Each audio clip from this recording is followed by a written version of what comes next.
Seismologists at Caltech now report at least 3 separate seismic events tonight, each in the northern hemisphere, with earth tremors of magnitude 8.5 and above. Now, the first location is believed to be in the Thunder Basin area of Wyoming. That's about 200 miles east of Casper. So far, we have no reports of casualties. The other 2 sites in Europe and Asia have not been identified. But stay tuned at 11 o'clock news for further details. We now resume our regularly scheduled program.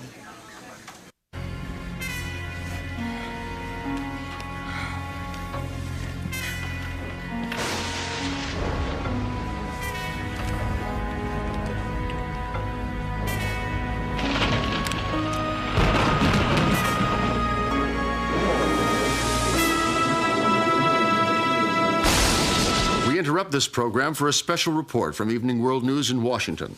Here now is Chief National Affairs Correspondent Sander Van Oker. Good evening. A meteor shower, which appears at this time every year, erupted into a massive cosmic event tonight as pieces of an enormous asteroid plunged to Earth. Reports are just coming in, but it appears that at 8:24 p.m. Eastern Time, the near-Earth asteroid known as 6645 Venturi hurtled from space and broke apart, striking the Earth at 3 separate points around the globe. Aftershocks were felt from Kamchatka Island in the Aleutians to Santiago, Chile. In all 3 cases, the meteorites hit deserted rural areas, leaving wide impact zones.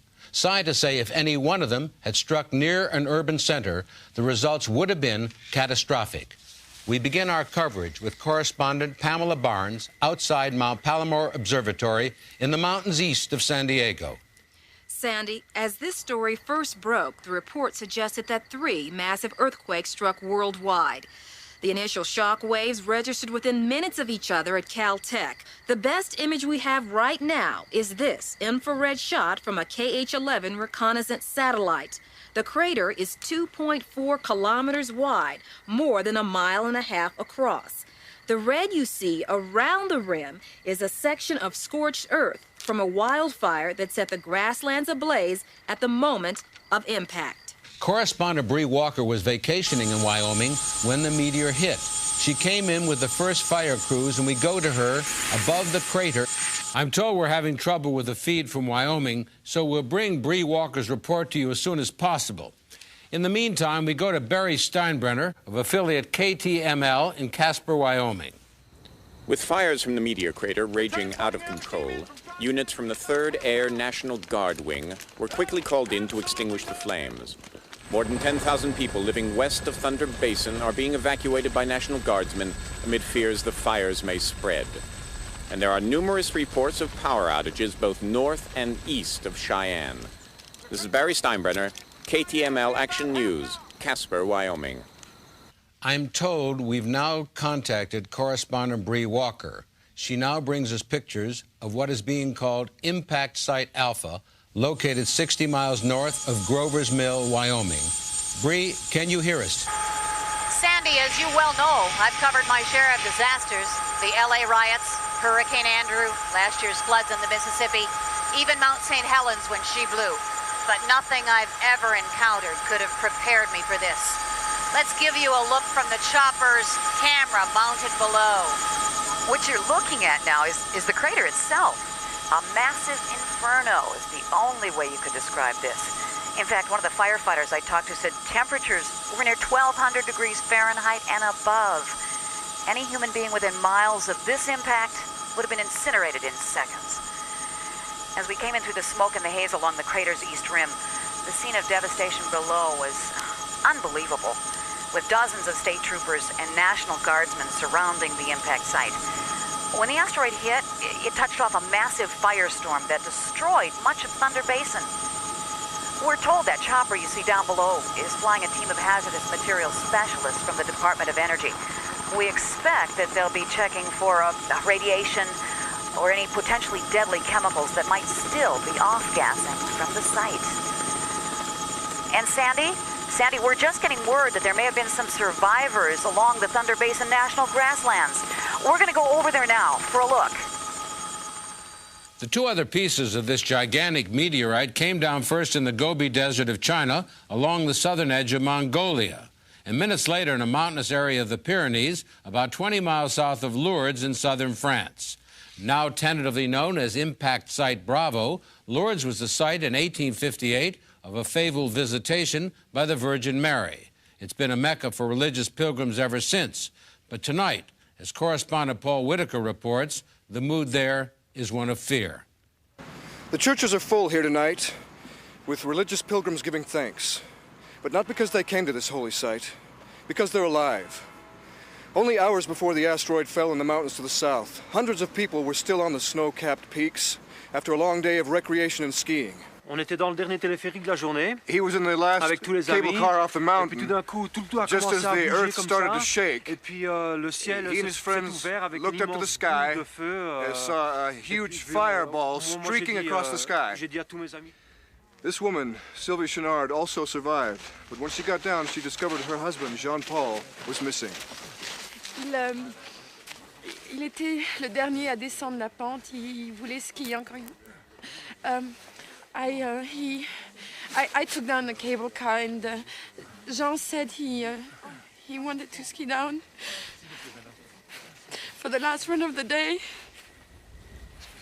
and he didn't come back. Ironically, today was their 3rd anniversary. French rescue teams are combing the mountainside for skier Jean-Paul Chenard. A bitter twist to an already frightening turn of events. The French have an expression, plus ça change, plus c'est la même chose. The more things change, the more they stay the same. But tonight, as the lucky ones celebrate, happy to be alive, one senses these people will never be quite the same again. Paul Whitaker reporting from Lourdes, France. Little is known tonight about the 3rd impact site in China. But as correspondent Denise Wong reports from Beijing, the communist government has put the country on a state of alert. Sandy, it's just after 10:15 in the morning here in Beijing. Xinhua, the Chinese news agency, has reported that the 3rd asteroid hit at 9:29 a.m. Beijing time. It struck at 105 degrees east, 45 degrees north along China's border with Mongolia. While little more has come from the government here, Reuters has just released this aerial photo taken by the French satellite agency SPOT from 12 miles above the Earth. The crater is almost a mile and a half across. Denise, that's almost identical, I repeat, identical to the Wyoming impact site. What do you know about casualties? Well, Sandy, Tiansang is in a remote area of the Gobi Desert with no rail lines and few highways in or out. As a result, it may be days before the full damage from this 3rd impact site can be assessed. We'll be back to you, Denise, as soon as there's more. I thank you. We switch now to the Johnson Space Center, where Matt Jensen is standing by. Sandy, the NASA scientists who track these enormous asteroids sometimes refer to them as killer rocks. As such, one of the first questions we asked was how. How could an asteroid of this magnitude have come so close to Earth and not be detected till impact? In July, the comet Shoemaker-Levy 9 struck the planet Jupiter in a series of massive impacts equal in force to 2 million hydrogen bombs. These events were monitored worldwide through the enormous eye of the Hubble Space Telescope orbiting the Earth. Scientists had known for months that these events on Jupiter were about to take place. In fact, they were actually able to predict the precise moments of impact. Dr. Kurt Loudon was one of the NASA scientists tracking Shoemaker-Levy. Well, what about it, Doctor? Why the surprise this time? Well, first off, there are at present some 2,500 near-Earth asteroids, magnitude 1 mile and above, that could intersect with the Earth. We've only identified about 10% of them, and those have all been on benign trajectories. Until tonight. Yes, well, you see, if an asteroid is coming directly towards the Earth, it's very difficult to see it until it's literally on top of us. Dr. Loudon, this is Sandra Van Oker in Washington. Do I understand you to say the Earth is at risk from more of these asteroids? Well, not to sound alarmist, but if one of those rocks came down on a big city, well... Well, what, Doctor? Let's just say it would make Hiroshima seem like a 3-alarm fire. Thank you. That was Dr. Kurt Loudon at the Johnson Space Center. In a moment, we'll be joined by Dr. Carolyn Jaffe, Evening World News science editor. But first, some rather startling developments from correspondent Bree Walker. Sandy, we're told now that at least 3 men perished in the firestorm touched off by the impact from the meteorite. believed to be sheep ranchers who were leasing grazing lands from the nearby Thunder Basin National Grasslands. What you are seeing is live and unedited. It's hard to believe, but only hours ago I was camping in these hills. This was lush, green grazing land leased by the federal government to sheep ranchers for their herds. Now, it's all just ash and char. You can see the bodies of dead animals scattered everywhere. Bree, you should know your signal's breaking up. Wait a minute, something moved. What? What? Where? Down there to the left. You see that thing by the fire? Let's get a closer look. Go in. Oh, you brought... I see. God, it's moving. All I know is the helicopter is over Thunder Basin National Grasslands. We have the picture. Come on, Billy. My Let's God, go down. it's a human We've got being. Let's go get her. Come on, Billy. Okay. I have no idea how anyone could have survived this, but that is a human being. It appears to be a child. It's a child. We're moving in. What you're seeing, Bree Walker, her cameraman, Billy Dunn. Now you're not seeing it. I hope you will. They're moving in. There they are. That's Bree moving in on what appears to be a survivor. She's moving toward the child. Okay. She's moving toward the child. There she is. It's okay. Cameraman William Dunn behind her. It is definitely a child. It's all right. Okay. It looks like it is a little girl. It is a little girl. In the chopper. It's okay.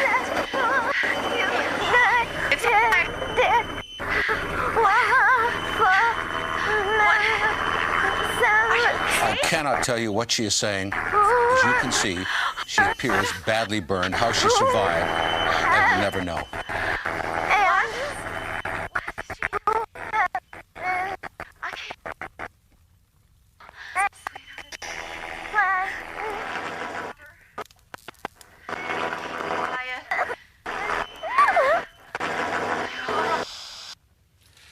Apparently, we've lost our signal. That's just extraordinary to think that anyone could have survived so close to that fire zone. It appears the child was trying to say something incomprehensible. She obviously was in shock. We'll try to get back with correspondent Walker to learn more about that little girl's condition. In the meantime, we'll give our affiliates a chance to break. This is Sander Van Oker in Washington.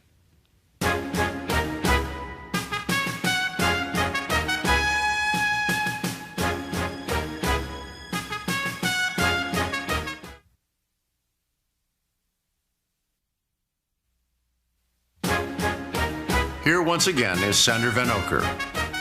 If you're just tuning in, all of us witnessed a remarkable rescue tonight.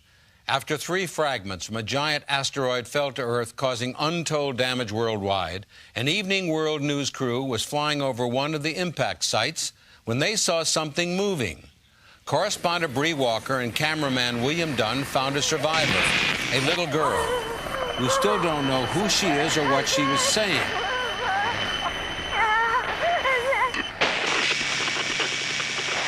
At this moment, our helicopter is flying her to Mercy Medical Center in Casper, Wyoming, and we'll get word to you on her condition just as soon as we have it. Joining me now is our science editor, Dr. Carolyn Jaffe. Sandy, in the grip of a story like this, it's a reporter's job to hold back, remain dispassionate, and yet, when you look in the eyes of that child, you can't help but be moved. I understand you prepared a report on just how powerful these meteors can be. That's right, Sandy. The philosopher George Santayana once said that he who forgets history is destined to repeat it. Well, the 3 asteroid fragments that rained down on the Earth tonight weren't the first, and most likely they won't be the last. The crater at Winslow, Arizona, more than half a mile across, an enormous hole caused by an iron asteroid just 60 meters wide that hit more than 50,000 years ago. In 1908, an object the same size exploded a few miles above the ground near Tunguska River in Siberia. The shockwave, with the force of 15 hydrogen bombs, incinerated millions of acres in an impact area that would have spread from Maine to the Carolinas if it had hit the Northeast. But both of these were just BB shots compared to the big one. Known now as the KT event, scientists now believe an object in the order of 7 to 10 kilometers wide impacted 65 million years ago along the Mexican Yucatan Peninsula. A month after impact, the debris from the giant crater covered the Earth in a dust-like cloud that blocked out virtually all sunlight. Billions of life forms were killed within weeks, and ultimately the dinosaurs that had ruled the world for 140 million years perished. And Sandy, if an asteroid even one half that size were to hit the Earth today, the death rate could easily match that of the Black Plague, which wiped out half the population in Europe during the Middle Ages.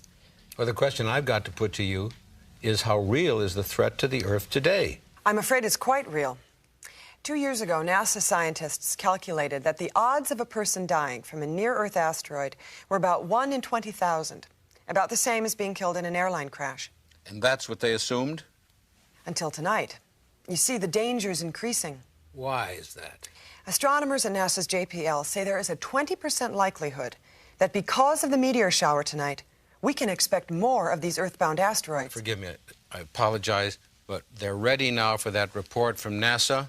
And we go to the Johnson Space Center, where correspondent Matthew Jensen is standing by. Matt? Sandy, the men and women who track these giant near-Earth objects have been working non-stop to analyze the data ever since the first impact at 7:24 Central Time. We were inside the operations center, where we regularly follow the shuttle flights. Then, just moments ago, some data came in from NASA's big radio telescope at Goldstone in the Mojave Desert, and all reporters were asked to move behind this wall of glass. They say a statement is imminent, but right now, we're watching and waiting. We'll be back to you, Matt. But first, for an insight on what may be happening, we go to correspondent Warren Olney at Goldstone. Warren? Sandy, this enormous 70-meter steerable antenna is part of NASA's Deep Space Network used to track spacecraft. When a comet or asteroid is identified by wide-field telescopes like the one at Mount Palomar, the data is fed here, and the space debris, as they call these killer rocks, is then tracked with precision. Now, the scientists who work here are normally rather cool, understated people. But about an hour ago, when the data on 6645 Venturi was fully analyzed, this marine helicopter made an unscheduled landing. A pair of MPs raced inside. They emerged minutes later with one of the scientists here, and they rushed him aboard the chopper. No word yet on the scientist's name or his position with NASA. Sources say he was flown to nearby Edwards Air Force Base for a trip by jet to the Space Center in Houston.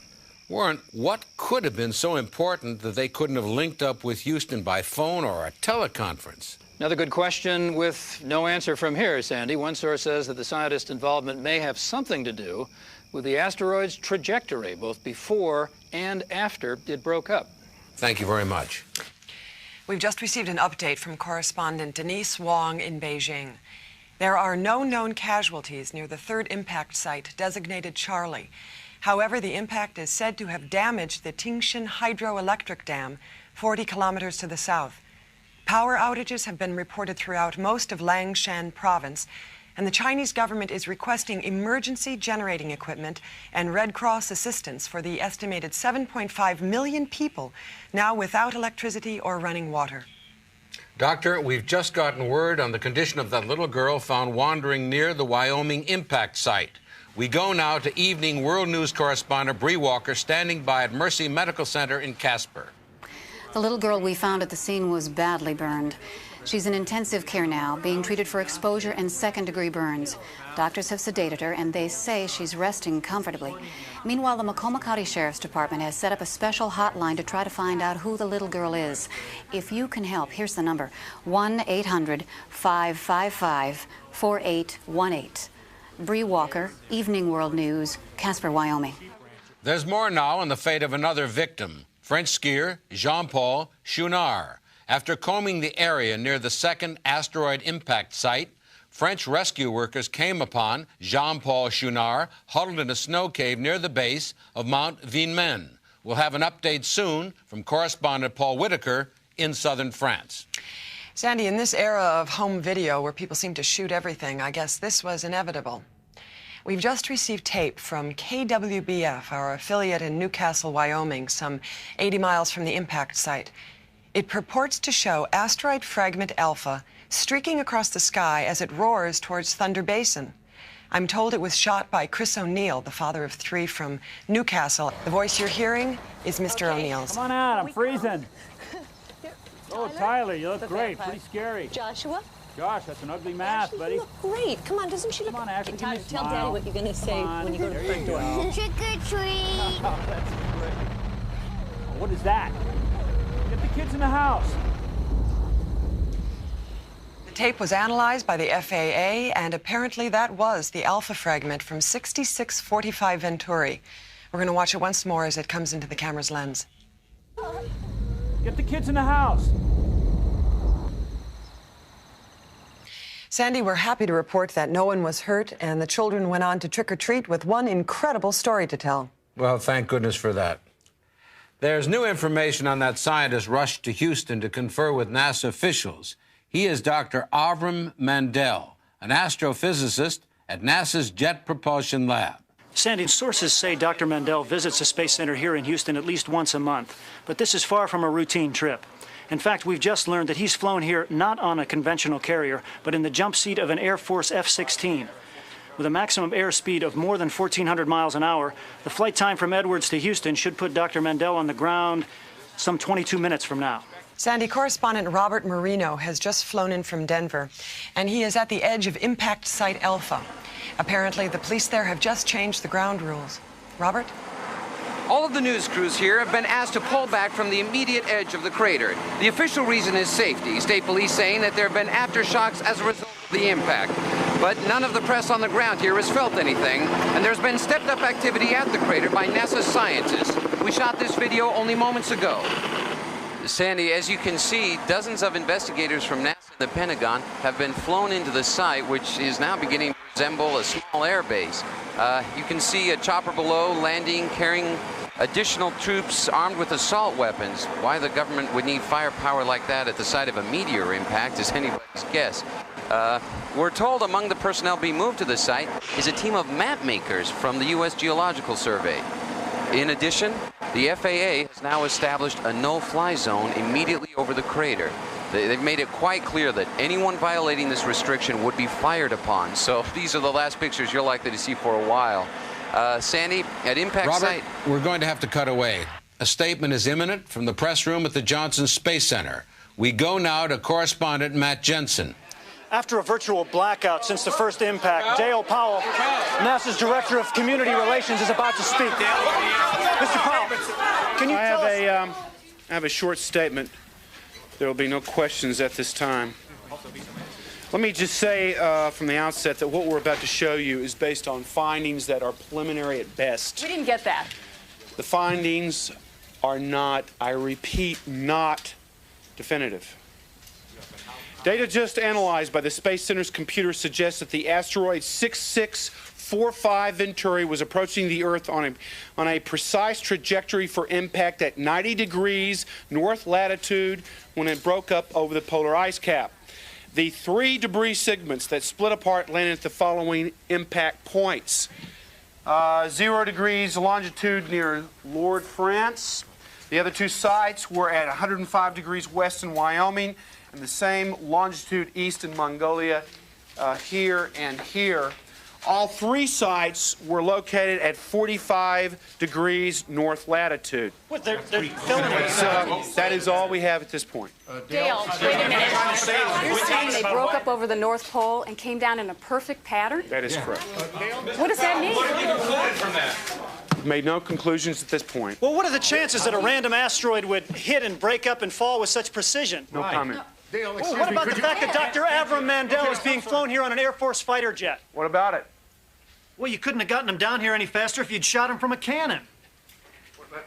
So what's your point? Well, according to his bio, he is a founding member of SETI. Does that mean extraterrestrials were involved? Like I said at the beginning, there are no questions. Come on, Dale, give it. Well, no.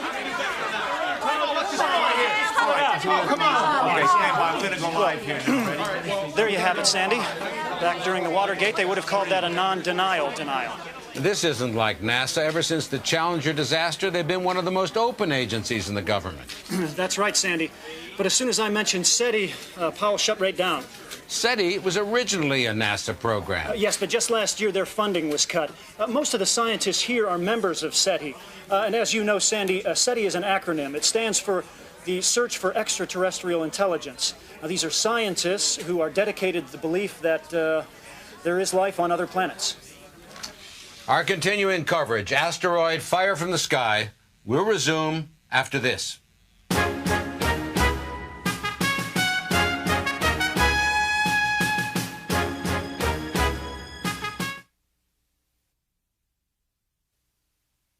Evening World News continues its coverage with Dr. Carolyn Jaffe and Sander Van Oker. For those of you just joining us, we're tracking the story of a large near-Earth asteroid that broke up over the North Pole tonight and collided with the Earth at 3 sites in the United States, Europe, and Asia. We'll have more on the damage in a moment. But first, news on 2 of the survivors. Correspondent Paul Whitaker begins with this live report from Lourdes in southern France. Sandy, rescuers are bringing skier Jean-Paul Chenard down from the mountain where he's been stranded since the asteroid hit earlier this evening. We've been getting reports that his condition is critical. He's semi-comatose and suffering from frostbite and third-degree burns.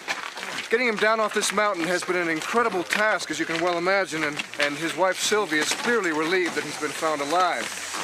She's going to accompany him to the burn center in Nice. We're going to follow this story, and we'll get back to you as soon as we know more.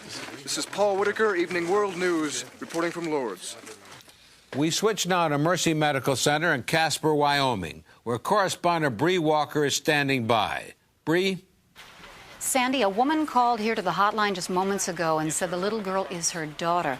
The sheriff gave few other details, but did issue a statement confirming the identity of the little girl as 8-year-old Kimberly Hastings of Corrales, New Mexico.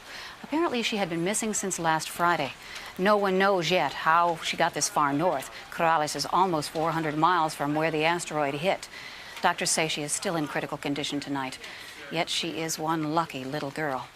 With the mystery over little Kimberly's identity cleared up, we shift now to a larger question. How is it that an asteroid could break up and fall to Earth with an almost geometric precision? My colleague, science editor Dr. Carolyn Jaffe, has found one astronomer who believes he has the answer. You are looking at the Sea of Tranquility, a vast stretch of craters created over the centuries when asteroids pockmarked the lunar surface. This shot of the moon was taken through a 158-inch Cassegrain reflector telescope. The man operating it is Dr. Robert Pearlman, a Caltech PhD and astronomer who has personally identified a half-dozen major comets. Dr. Pearlman, what's the significance of tonight's event?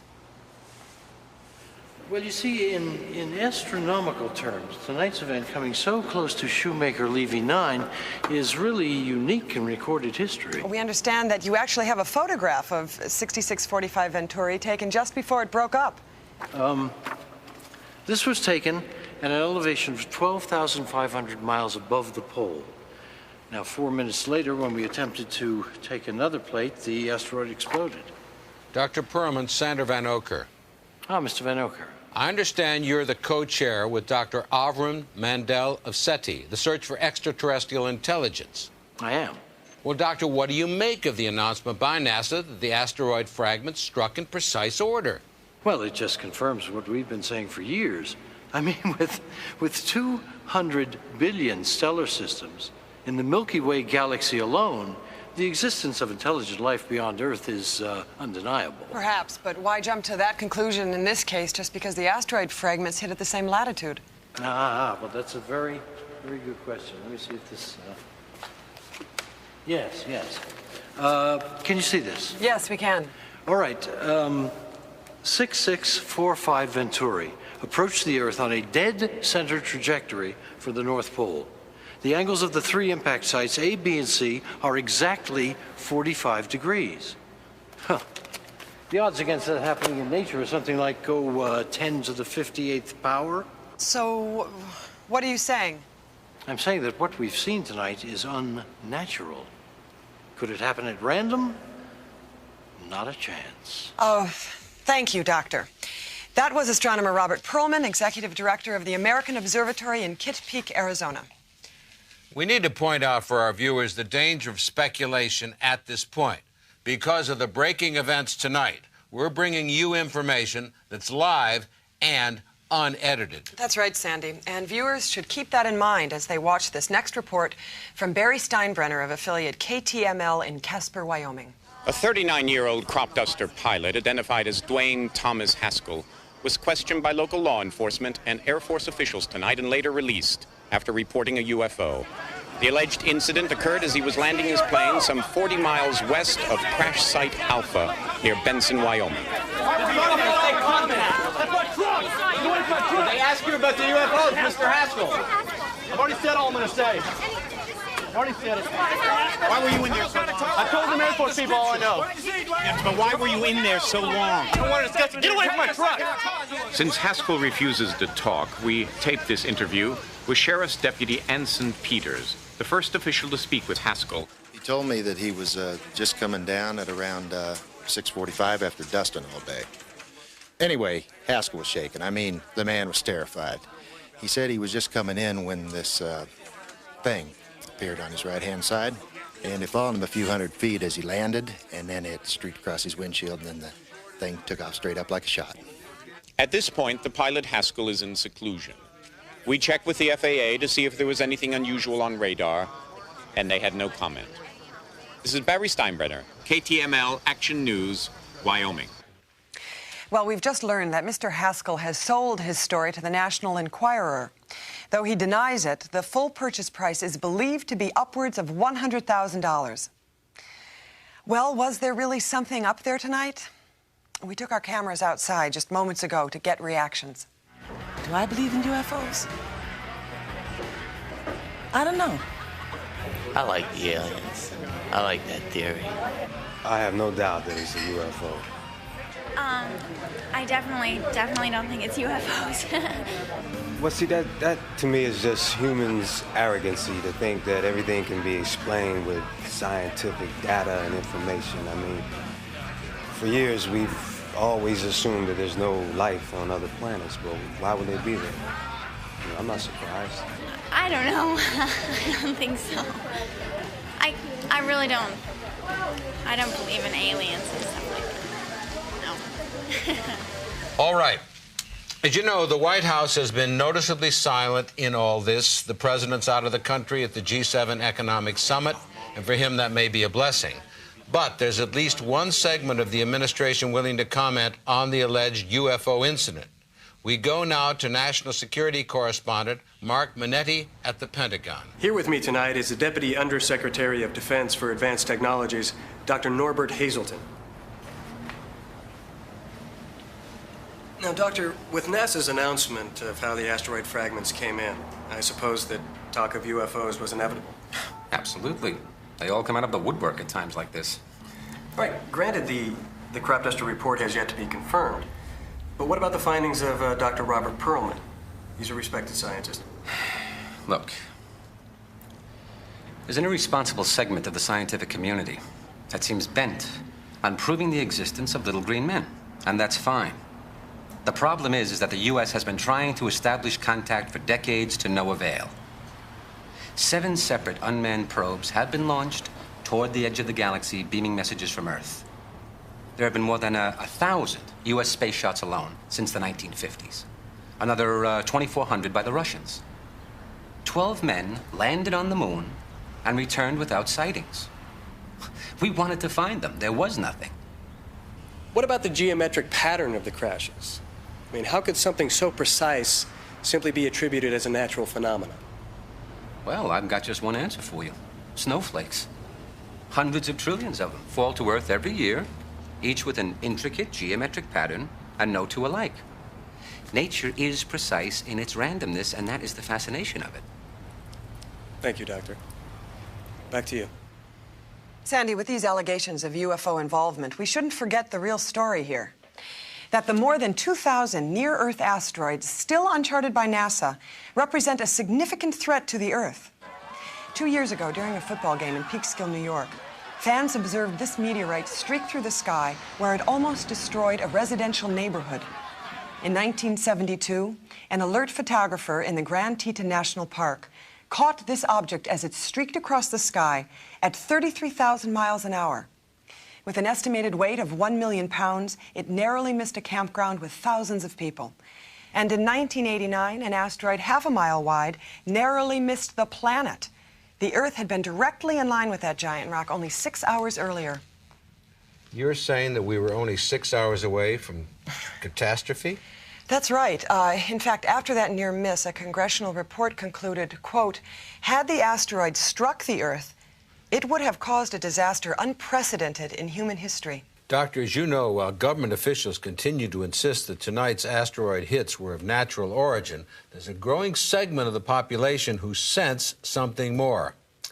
And joining us now is Terrence Freeman, author of the recent bestseller, Messengers from Beyond. Mr. Freeman, welcome. Glad to be here, Sandy. Mr. Freeman, you've long been a proponent of the theory that intelligent life has visited Earth before, correct?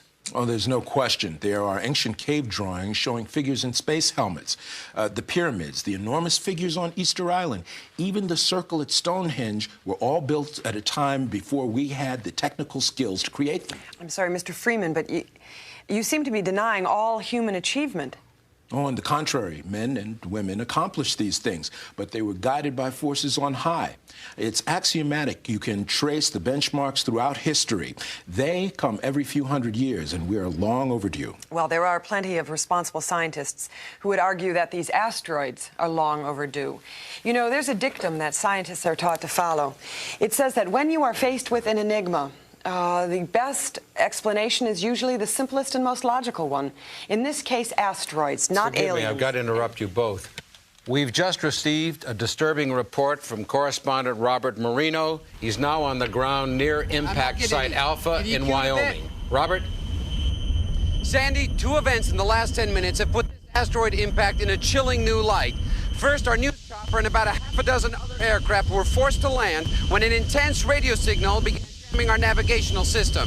Then, after we hit the ground, we began to hear that noise in the background, a loud, pulsating hum coming from the direction of the meteor crater.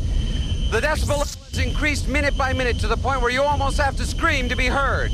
Bob, can you get any closer to the rim of the crater? Can you get any closer to the rim of the crater? Right. Right.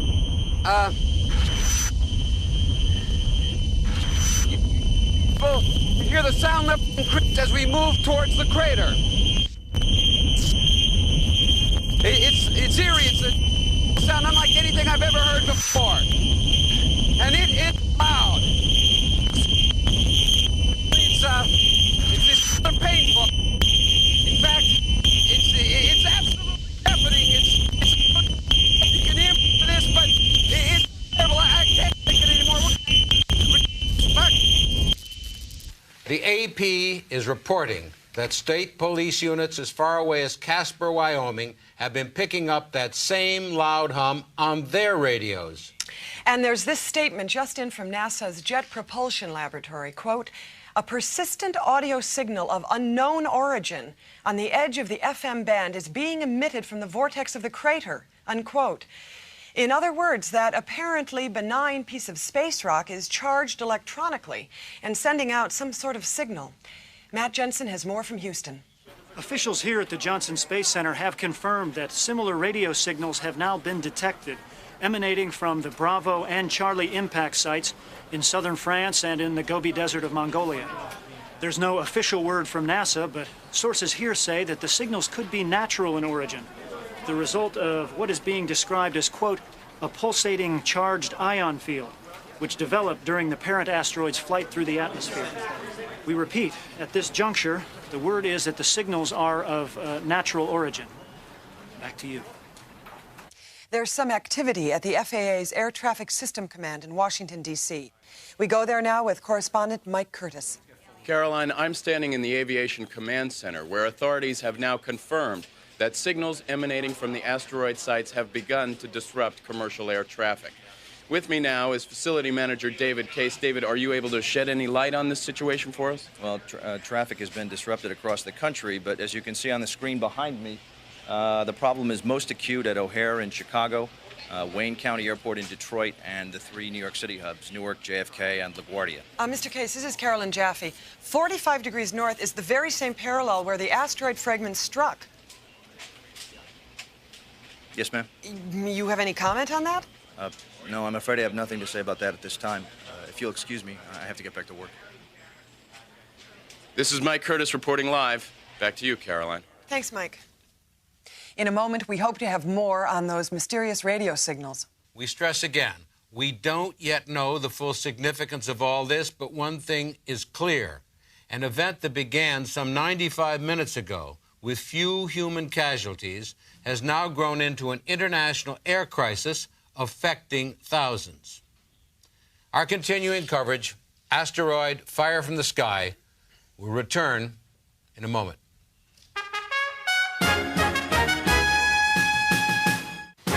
Here, once again, are Dr. Carolyn Jaffe and Sander Van Oker.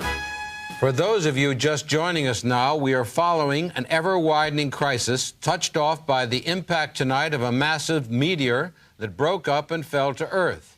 Radio signals from the 3 impact sites are affecting air traffic worldwide, and FAA officials are recommending that people fly tonight only if it's absolutely necessary.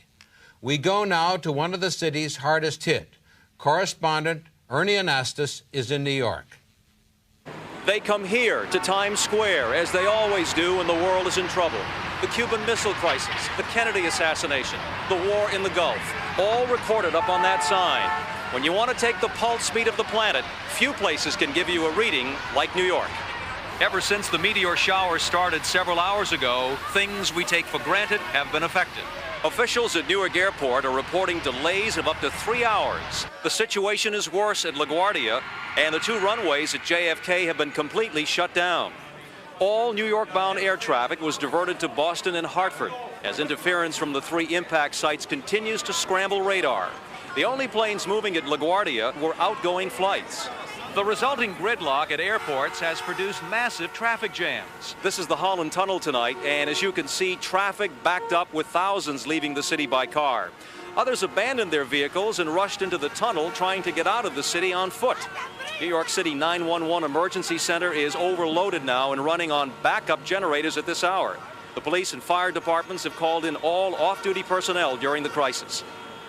And finally, hundreds of people of all denominations jammed St. Patrick's Cathedral tonight for a prayer vigil conducted by Terence Cardinal O'Connell. So, Sandy, here we are at the foot of the tower where the ball drops every New Year's Eve. And if we had stood here last December 31st, looking ahead to 1994, I assure you that no one would have predicted this. Ernie Anastas, Evening World News, New York.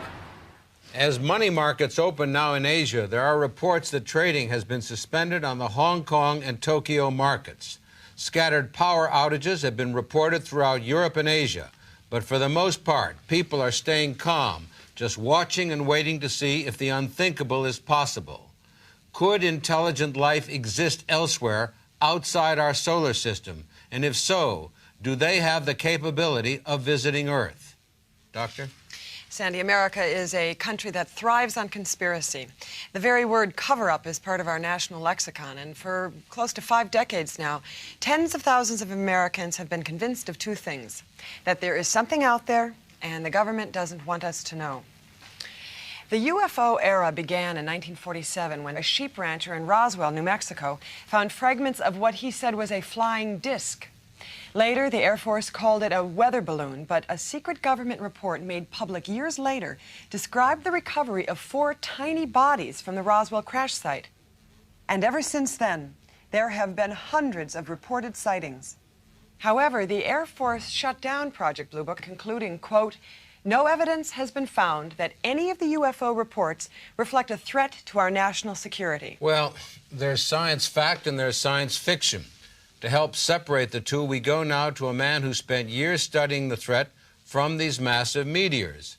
Arthur C. Clarke, the noted author of 2001 and dozens of other books, was recently nominated for the Nobel Peace Prize. He joins us now live from his home in Colombo, Sri Lanka. Dr. Clarke, Thanks for being with us. My pleasure. Dr. Clark, as far back as 1973, in your book Rendezvous with Rama, you wrote about the threat from near-Earth asteroids. Isn't that right? That's correct. There are those who believe tonight's impacts may have some connection to extraterrestrials. What's your view? Well, I believe there's plenty of intelligent life out there in space, but actual visitors, very unlikely, despite the claims of the UFO enthusiasts. Why is that? Well, we've been sending out radio, radar signals for 50 years. They now fill a volume of space 100 light years across, but we haven't had any reply. Well, UFO advocates would say that you have had replies, but that the government just isn't telling. Nonsense. I'd give any saucer gate about 24 hours to unravel. And apart from the broadcast transmissions, NASA has made attempts to send messages to any possible civilization in space using the Voyager space probes. I understand you have a copy there of the disc they sent out on Voyager 2. Yes, a record like this, carrying pictures and messages from the peoples of Earth and from the United Nations. Well, if they're out there and we sent them a beacon, so to speak, why wouldn't they answer? I'm afraid it's a function of time and space. The distance between advanced civilizations may be thousands of light years, so even if they were traveling at the speed of light, it might take them several millennia to get here. But just for the sake of argument, say it was possible. All right, then the question is, why bother to come here? For the Earth to be chosen, we must assume we're rather special. But looking at the primitive state of our civilization, I think that's very conceited. So what are you saying? Well, there's a much bigger issue at stake. The need to protect ourselves against rogue asteroids, which are very real and pose a much bigger threat to Earth. Thank you, Dr. Clark. That was scientist and author Arthur C. Clarke speaking to us from Sri Lanka. We go to Lourdes, France, where correspondent Paul Whitaker has an update on the condition of Jean-Paul Junard, the French skier who survived the second impact. I'm here at Julian Airport near Lourdes, France, where just moments ago doctors airlifted Jean-Paul Junard to the Colombert Burn Center in Nice. We spoke to Junard's wife Sylvie just moments before they departed. No, pas maintenant. What is your husband's condition, please? He was trying to tell me, I don't know, maybe how he survived. I just don't know. But Jean-Paul is strong and he will not give up. C'est tout, je dois m'en aller. In the meantime, Air France has suspended all flights in and out of Rome, where these bizarre radio signals threaten to paralyze one of Europe's busiest airports. This is Paul Whitaker, Evening World News, Julian Airport near Lourdes, France. Wyoming police have widened the area of evacuation to some 200 miles around impact site Alpha. And we're about to go live to correspondent Robert Marino near... No, I'm sorry, we're not going there. We're not. We've just received word of an unscheduled briefing at the White House. Correspondent Mike Curtis is standing by. Mike? Sandy, a formal briefing had been scheduled for 11 p.m. tonight to coincide with local news broadcasts, but moments ago the White House press corps was summoned here for what's being described as a high-priority briefing. Press Secretary Barbara Schiller, that must be her now.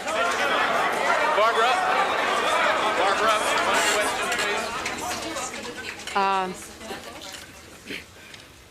Earlier tonight, following the impact of 3 meteor fragments, President Clinton directed NASA to begin around-the-clock monitoring of all near-Earth asteroids with the potential of penetrating the atmosphere.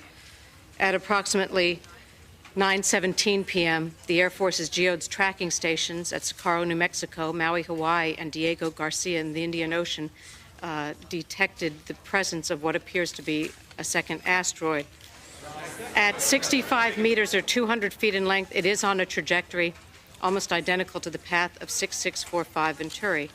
The radio telescope at Arecibo, Puerto Rico locked on, and they confirm that the object is heading toward the Earth at an airspeed of 32,000 miles per hour. The expected impact in the area of the polar ice cap is some 5 minutes from now. At 9:52 p.m. Eastern Time, the President and Joint Chiefs of Staff ordered units of the 388th Fighter Wing from Hill Air Force Base in Utah to a full alert.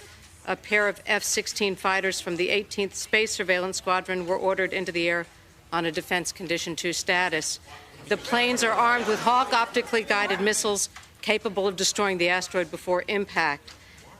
These missiles are tipped with 2-kiloton low-yield nuclear warheads. The F-16s are expected to be in target range at approximately 10:16 is 4 minutes from now. Barbara. Mario, yes.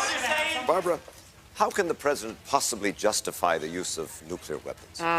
Well, a panel from the National Academy of Sciences met tonight, and their conclusion was that if the asteroid penetrated the ice cap, then the consequences to the Earth's ecological balance could be absolutely catastrophic. So.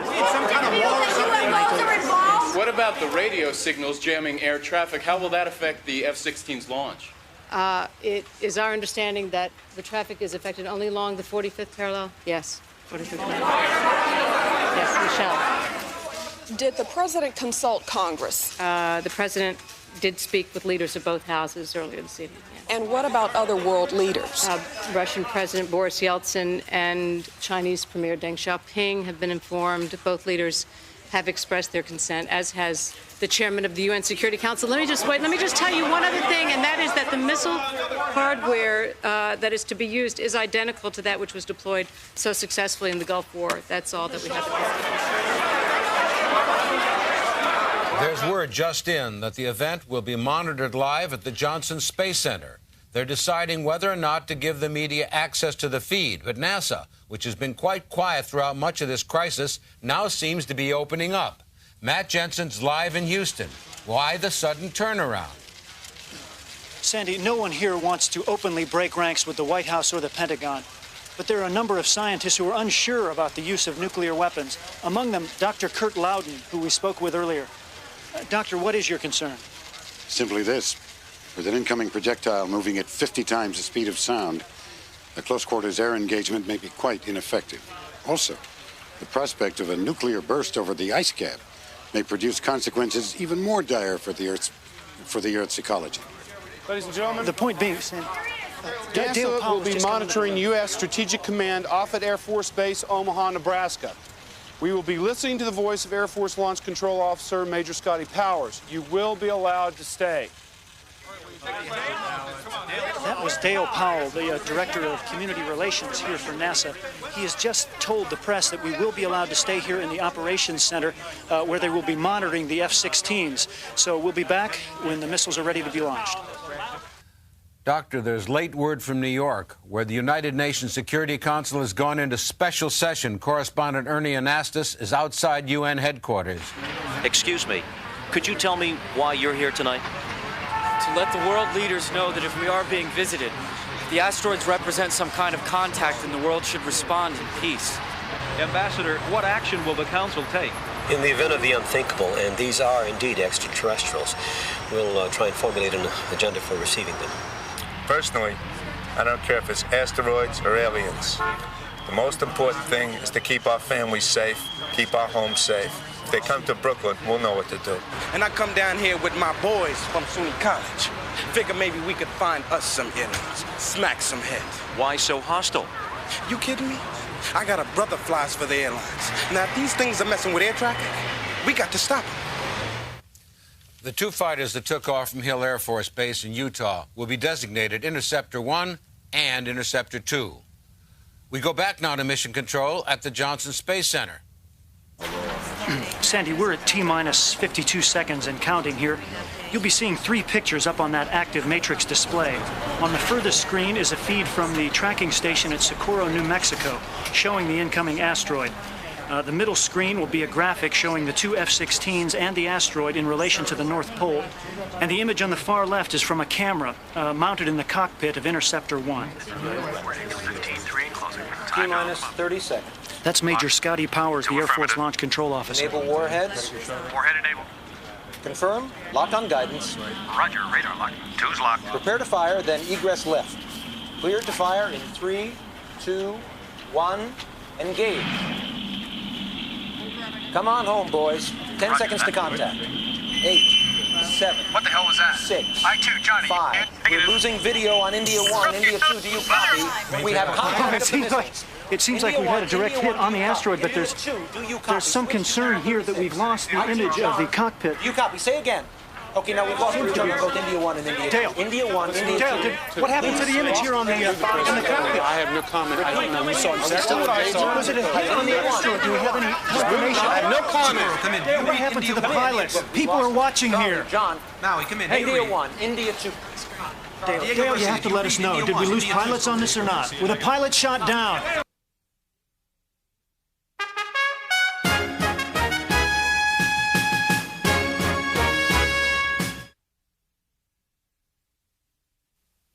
At 10:16 p.m., some 4 seconds before the asteroid was destroyed, the transponder signals from the two F-16s went off the radar screens. At the same time, the sounds we've been hearing from the craters were heard in the F-16's transmissions. The two pilots, Air Force Captain Charles Reichheiser, 32, and Major John Pastorelli, 36, both of Hill Air Force Base, are missing and presumed dead.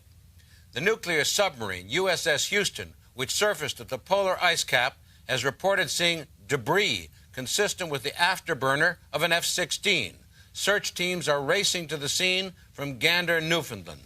Now to the Pentagon, where the Air Force is about to conduct a briefing on what they're calling defensive engagement with the meteor. The postmortem will be handled by Deputy Undersecretary of Defense Norbert Hazelton and General Lucian Alexander, U.S. Air Force Chief of Staff. Let me say at the outset that we are deeply grieved over the loss of two outstanding Air Force pilots. But they gave their lives so that we can stand here tonight and report a near-perfect mission profile. I want to stress that the warhead loads were extremely low yield. Any trace radiation should dissipate in the atmosphere within a matter of days. All radio signals from Wyoming, France, and Mongolia have ceased once again. There is every reason to believe that what the people of the Earth experienced was a natural phenomenon. General Alexander, how can you attribute this to natural phenomenon when we all saw the glow inside the cockpit? Just a lens flare. At airspeeds like that, with the light conditions over the pole, the cockpit array throws off a number of video spikes. Okay, but wait, what about the trajectory? All right, come on. 6645 Venturi and the same asteroid, the latest one, they were on the identical path. Not surprising. It's not surprising. It's quite possible they were both part of the same source asteroid.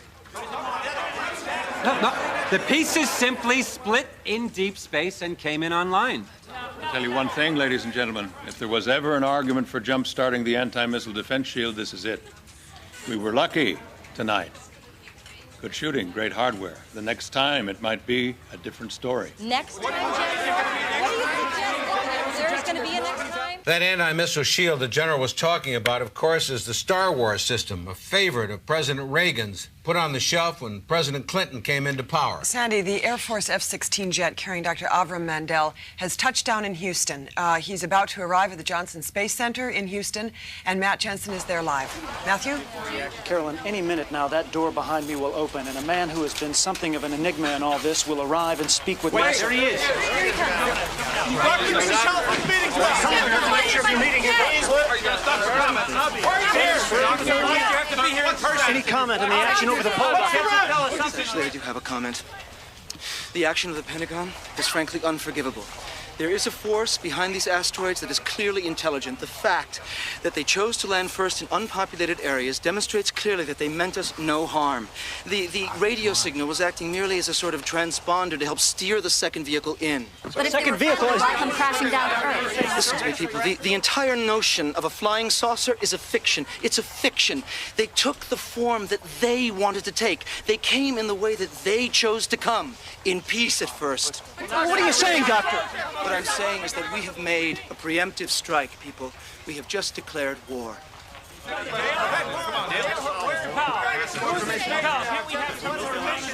It's clear that Dr. Mandel is quite emotional. And as soon as we have details of his meeting here, we'll be back. This is Matt Jensen, Evening World News at the Johnson Space Center. An Evening World News telephone poll suggests that more than two-thirds of the public now believes that the asteroids are connected to alien life forms.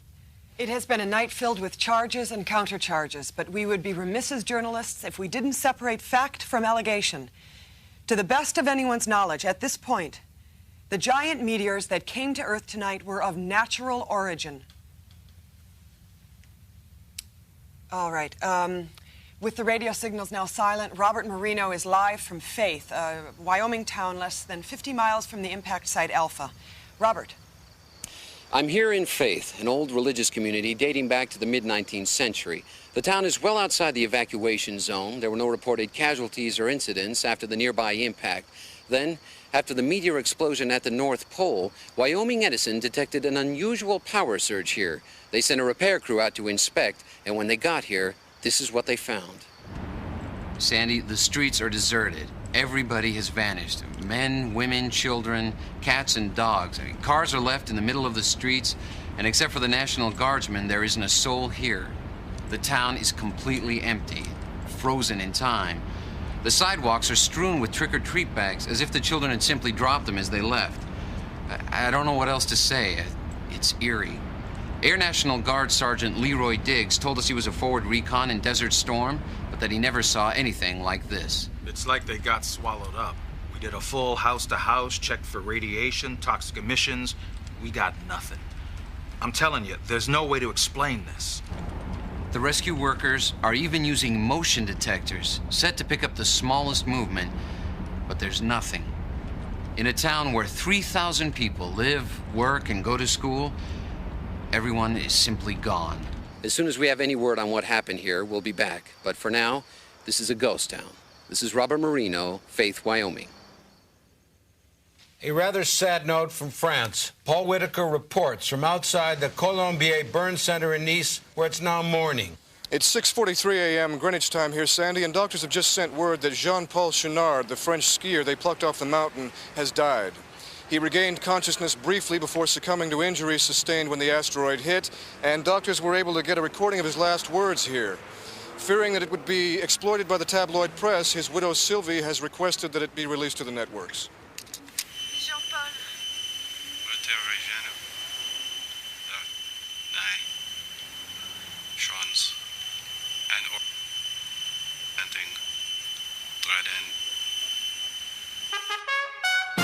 Evening World News continuing coverage will resume in a moment.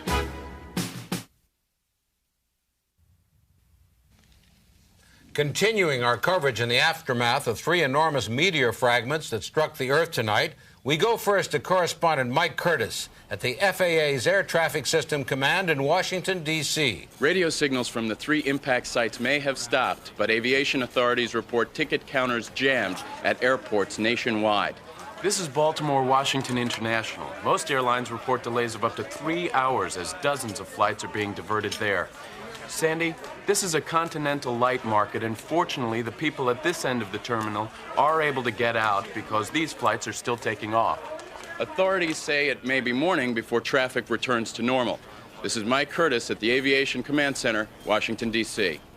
Meanwhile, correspondent Warren Olney has news on the final words of French skier Jean-Paul Chounard. He's outside NASA's Goldstone facility in the Mojave Desert. Warren? Carolyn, in this breaking story that seems to take a different turn every minute, we have just learned that the last words of Jean-Paul Chounard are being analyzed here by NASA's computers. They're checking for any similarities between Chounard's incomprehensible speech pattern and that of 8-year-old Kimberly Hastings, who, of course, was found more than 6,000 miles away. We'll have more on this when we get it. Now back to you. We have an update now on little Kimberly Hastings, the 8-year-old girl found wandering near impact site Alpha. Bree Walker is at Mercy Medical Center in Casper, Wyoming. Bree? Finally, some good news to report as little Kimberly's condition is upgraded from critical to stable. Doctors are still not able to get through to her verbally, so there's no way to know what, if anything, she remembers from the asteroid crash. As to how she got to the impact site, when Donna Hastings, her mother, arrived at the hospital just moments ago, she was mobbed by media wanting to know the answer to that question. How did Kimberly get to Wyoming? Daddy, I got a court order. Keep him away, but he didn't care about it. Come on, fellas, give us a break, okay? Tell us more. 3 days ago, he went off to daycare and he just up and he took her from me. But why so far from home? Come on, we're in here. He said that he was going to go to Canada. Kimberly, you go more questions, please. So you're the lady from the network, right? You're the one who found Kimber? What's your name? What's your name? So much. She's so desperate to see you. Donna. She's okay. Donna. Let's go. A couple more questions, please. Thank you so much. Sandy, Dr. Robert Perlman, the astronomer we interviewed earlier, has done a computer analysis of the first 3 impact sites. He's joining us now live from his lab at the American Observatory in Kitt Peak, Arizona. Dr. Perlman, can you hear me? Yes, thanks. This is a 3D model of 6645 Venturi as it came to Earth. It breaks up at a point some 6,500 miles above 90 degrees north latitude, which is the true North Pole. You can see the 3 fragments falling to their impact sites designated Alpha, Bravo, and Charlie. As I connect the trajectories, you will see what looks like a diamond-shaped pyramid with its apex above the pole.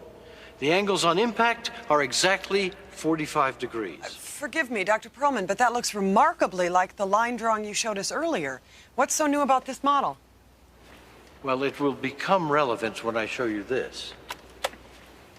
Now, this is an exact reproduction of a pixelated message that was sent out in 1973 on Pioneer 11.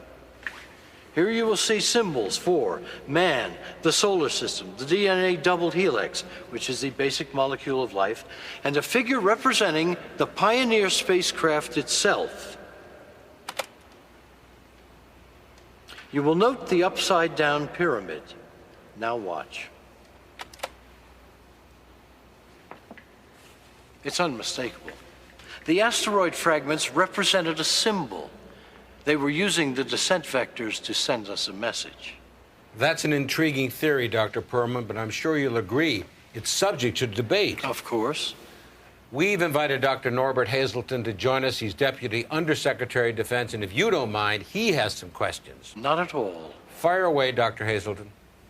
Dr. Perlman, if I understand you correctly, you're saying that aliens visited Earth tonight? No, I said it was possible. Come. You brought in Pioneer. You've matched a couple of triangles. What are you saying?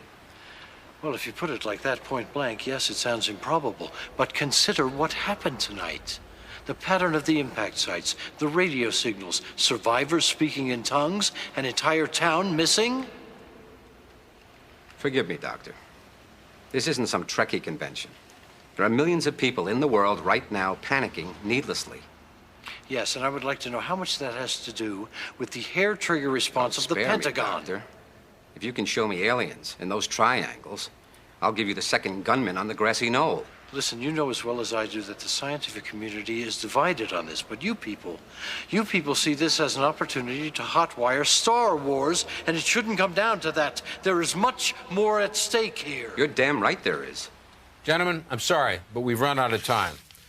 You've just heard from astronomer Robert Perlman and Deputy Undersecretary of Defense Norbert Hazelton. And now to recap, the Earth was rocked tonight by 3 separate fragments from an enormous meteor that landed in the United States, Europe, and Asia.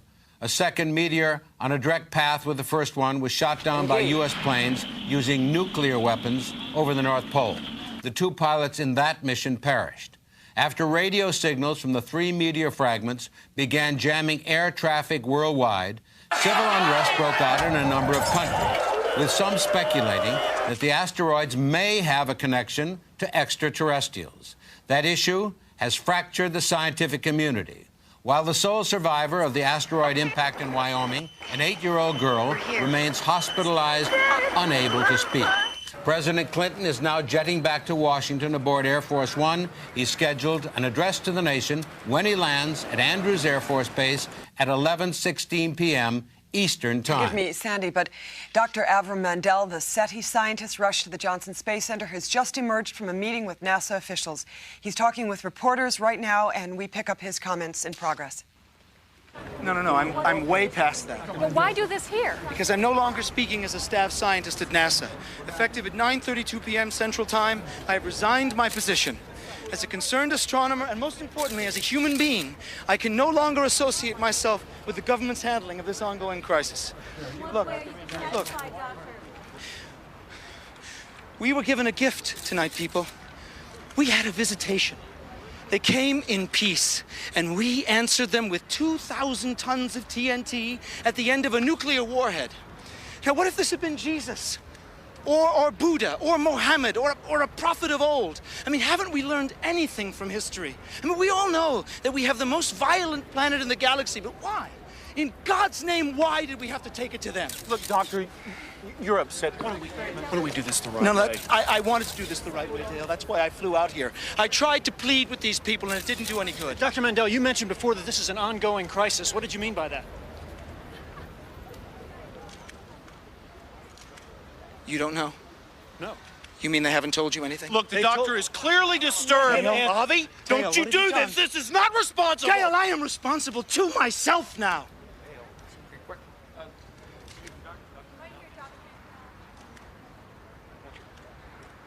I'm so sorry. I'm so sorry. At approximately 10:32 p.m. Eastern Time, the radio telescope at Goldstone, Mojave, received a signal. Air Force tracking stations locked on as well. There are 3 asteroids of a magnitude of 2 miles each and above that are on a trajectory with Earth. They are headed directly toward 3 of the Earth's most populous cities, Beijing in the People's Republic of China, Moscow, as well as Washington, D.C. Why those cities, Doctor? I don't know. I can only guess, and that is that they are the capitals of the only 3 nations on this planet who have a first-strike nuclear threat. The asteroids are expected to hit sometime around 10:52 p.m. Eastern Time. That's 9 minutes from now. We declared war against them, people. We did it. And now they've just decided to respond. So may God have mercy on us all. Our coverage of this continuing crisis will resume after this.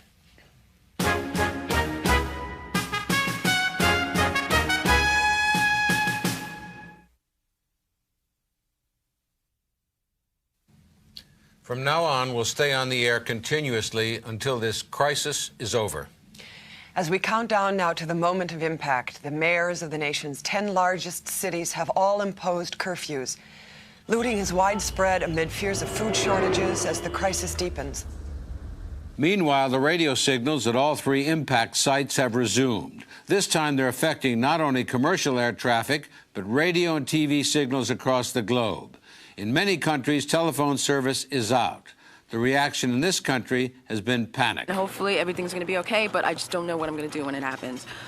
Well, as of right now, I'm not really frightened because, I mean, I haven't seen them, and, I mean, they haven't really come after me, but if they start coming after me, yeah, I'm gonna be scared. I gotta get out of here. My family's waiting for me. 你去邊度嚟㗎？你快啲啊！ I'm not a religious person. I haven't been to Mass in years, but I came tonight.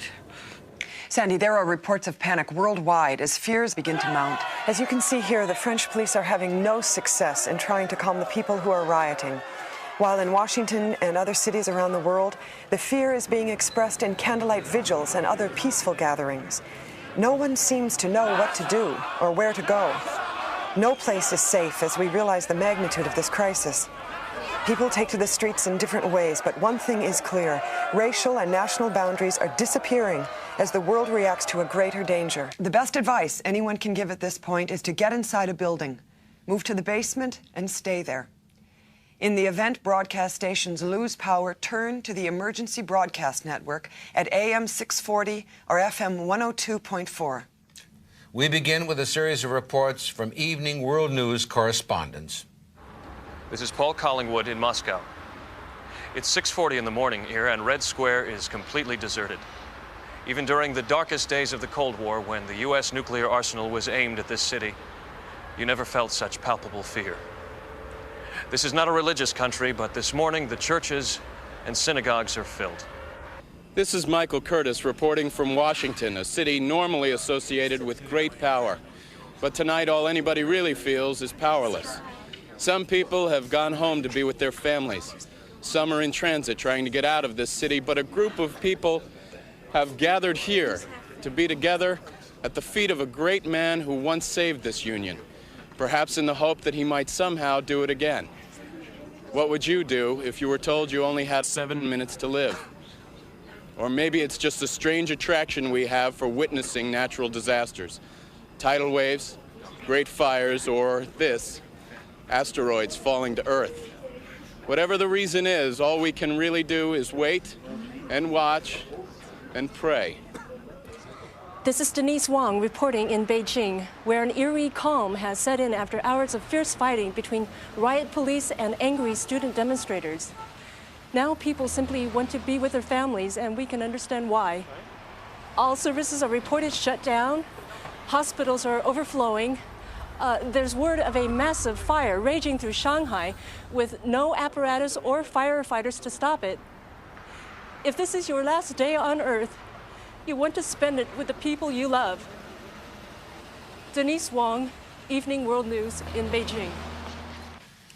You know, Carolyn, at a time like this, you can't help but feel for our correspondents elsewhere. You know, Denise Wong has got a husband and 2 children up in San Francisco. Yes, the threat is imminent, of course, to the cities that we've just mentioned. But if the asteroids hit Earth, as feared, the entire planet will be impacted. Matt Jensen is standing by, as he has been all night, at the Johnson Space Center. Matthew? Carolyn, as you can see behind me, many of the scientists here at the Operations Center have gone home to be with their families. Of the few that remain, Dr. Kurt Loudon. Doctor, we've been told that if even one of these asteroids impacts as expected, the effect worldwide could be apocalyptic. Could you elaborate? Yeah, just like the KT event 65 million years ago. If an asteroid 1 mile or larger strikes on land, it'll throw up enough debris to create what amounts to a nuclear winter. If we can see the screens behind us, you can see the 3 asteroids as they proceed on target. They are now some 11,000 miles from Earth, but closing fast. With 5 minutes and counting until the asteroids break the Earth's atmosphere, late word from the Pentagon that there's a plan in place to meet them head on. General Lucian Alexander is briefing reporters. Air Force Space Command and the U.S. Navy are preparing to counter the threat with nuclear weapons, directed by the most advanced guidance system, each carrying 10 independently targetable re-entry vehicles. They'll be launched from the Trident submarine USS Ohio in the North Sea and from F.E. Warren Air Force Base in Cheyenne, Wyoming. The Soviets and the Chinese have agreed not to respond for fear of an all-out nuclear exchange. The Peacekeeper and Trident D5 devices will hit their targets and take them out with surgical precision and minimum collateral damage. Listen, how no defense can nuclear missiles be against UFOs? We still have no definitive proof of alien life forms. There's every likelihood that these asteroids are the result of a meteor shower of massive proportions. The point is, either we cut and run or we stand and fight. We're now at DEFCON 1, T-minus 3 minutes and counting. You know, Carolyn, in the midst of a story like this, when you're talking about millions of lives being affected, I can't help but think of one, Kimberly Hastings in Wyoming. We go now to Bree Walker at Mercy Medical Center in Wyoming. With all the hope in this room just moments ago, I don't quite know how to say this. Shortly after we spoke to you, little Kimberly Hastings collapsed and went into cardiac arrest. A crash team rushed in, but at 8:51 p.m., little Kimberly Hastings passed away. And whatever it is that she knew about that asteroid went with her. We are now less than 3 minutes from the first impact in the People's Republic. I just want to say something to Lindsay, my little girl. She's 6. She had a tooth out last week. The tooth fairy brought her a silver dollar. Honey, I want you to know that Mommy loves you very much. I want you and Daddy, you hold each other real, real tight. And know how much I love you both. I'm just going to finish up here. And we're all going to be together real soon. Carolyn, you don't have to stay here. You don't. Let's just see it through. You sure? We're now less than 2 minutes before the Air Force launches its Peacekeeper missiles. We'll be live via satellite with correspondent Denise Wong in Beijing, Paul Collingwood in Moscow, and Mike Curtis here in the nation's capital. And now for the launch phase, we go to Matt Jensen at the Johnson Space Center. Sandy, the radio signals that you hear and that are coming through our headsets are coming off the feed from Impact Site Alpha. The sound is ear-piercing. I'm going to have to do the rest of this with headphones. Patrick? It's okay, Matt. We can hear you now. The asteroids have now been designated X-Ray, Yankee, and Zulu. It's XYZ. In a few seconds, you'll be able to see them hurtling down towards Earth at 4,000 to 5,000 miles an hour. The missile exchange will be monitored by tracking stations in Maui, Socorro, and in Diego Garcia. Attention all stations. Status green alert. That voice you're hearing is Stand Major by for Scotty terminal Powers, count. the launch control officer. Combat crew initiate execute launch command on my mark in 10 seconds. His voice is from the U.S. Strategic Command, Offutt Air Force Base in Omaha, Nebraska. 5, 4, 3, 2, 1. Launcher closure open. Missile away. Denise Wong, Beijing is target 1. Impact expected at 40 seconds from now.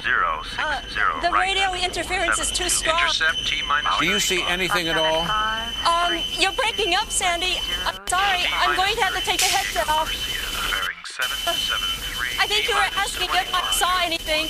The answer is no, not yet. I can't tell you. I'm scared. Impact over China at T-minus 15. We've lost the audio, but I assume that's a picture of her husband, Greg, and her 2 children, Tricia and Mallory. I said before, they all live in San Francisco. 6, 5, Denise, 4, please hold on 3, if you can. 2, 1. We've lost contact with Denise Wong in Beijing. Matt Jensen, can you tell us the status from where you are? On mission profile. Shroud eject. Well, by the cheering behind me, I'm sure you can tell we've had total incineration on X-ray, but it is far from over yet. We believe the first asteroid has been destroyed. We go now to Paul Collingwood in Moscow.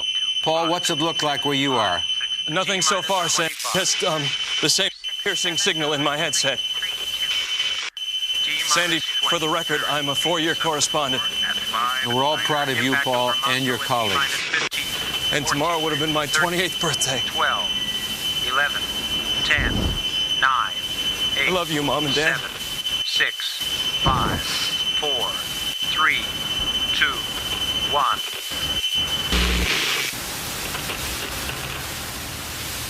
Sandy, what happened? They should have impacted by now. Paul, it looks like we've destroyed 2 out of 3 now. Mike Curtis at the Lincoln Memorial. Attention all stations around Robin on Zulu. Sandy, it's really impossible to see anything tonight. It's so overcast all night long. Impact over Washington in 15. Oh my God! 14. Now I see it. 12, it's so bright and it's coming in fast. 10, They've 9, got the 8, countdown. 7. It's getting too close, Sandy. Why aren't they shooting at this thing now? 3, 2.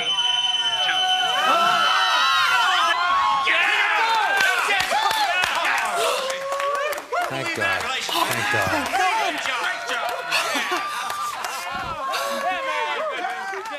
How does it feel out there? It feels fabulous. It's like the day the wall went down. Yeah. Happy birthday, Paul. Happy birthday, Paul. Thank you, Sandy. Sandy. Thank you, Denise. We're gonna go home now. I'd say you've earned it. Thanks for a job well done. Thank you very much. Have a very good day. Have a good day. Reaction from around the world is typical of this live footage you're seeing right now.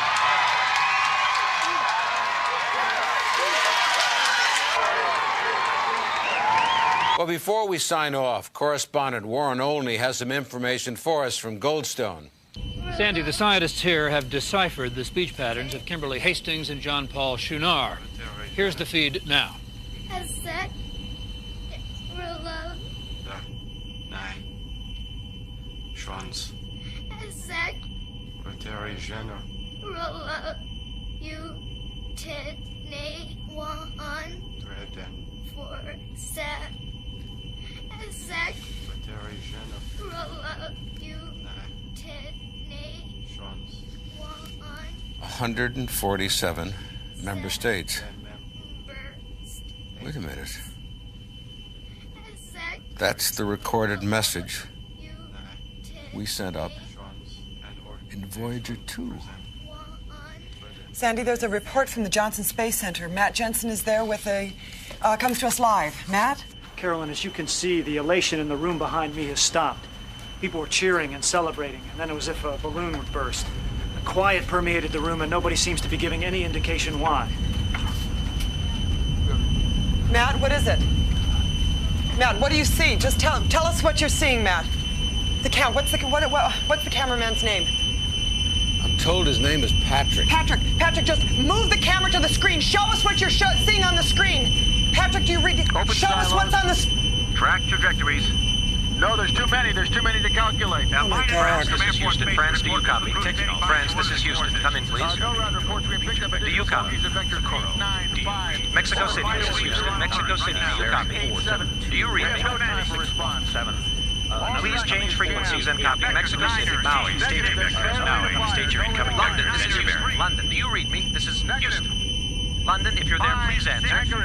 Anchorage reports Juno has been destroyed. We have no response. Beijing, Beijing, this is Houston. Beijing, do you copy? Beijing, please come in. If you can hear the sound of my voice, please come in. Beijing, Socorro, please come in. Please. Obviously, we'll stay on as long as we can. And we'll keep feeding you the signal from the Johnson Space Center as long as possible. With all the missiles and all the power. I can only leave you with this thought from Shakespeare. The fault, dear Brutus, is not in our stars, but in ourselves. Just came in that Edinburgh has been obliterated. Cape Town, Washington, this is Houston. Washington, do you read me? Washington, this is Houston Control. Please come in. Come in, Washington, this is Houston Control. Washington, come in, Washington.